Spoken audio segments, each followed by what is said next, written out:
సునీత గారు మాత్రం of course నా మీద అంత గ్రడ్జ్ ఉన్నప్పుడు నేను ఎలిమినేట్ అవ్వడం చూడాలి కదా. సో ఆవిడ మాత్రం అలానే కూర్చున్నారు, ఎంత ఒక ఈవిల్ స్మైల్తో ఫేస్ మీద. I still remember that face, నా మైండ్లో తిరుగుతుంది అది.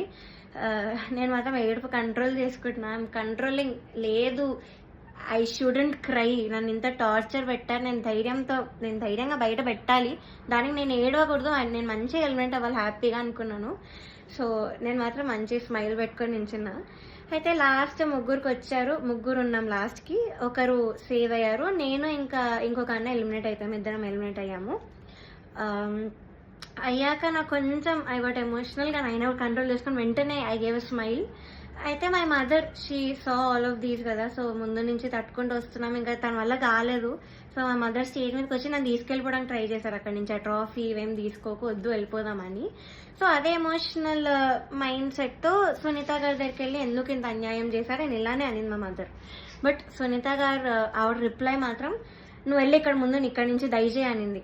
ముందు ఇక్కడి నుంచి బయటకు వెళ్ళిపో అన్న వేలో ఆవిడ మాట్లాడారు, ఇలానే నువ్వు అన్నారు, which was very very cheap. అసలు ఎవరు ఎక్స్పెక్ట్ చేయరు అలాంటి జడ్జ్ నుంచి ఇలాంటి మాటలు వస్తాయని.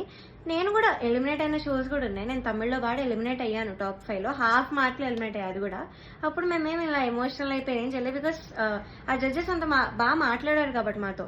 చిత్రామ్మ ఎంత బాగా మాట్లాడతారు, ఇప్పుడు కూడా ఎంత బాగా ట్రీట్ చేస్తారు.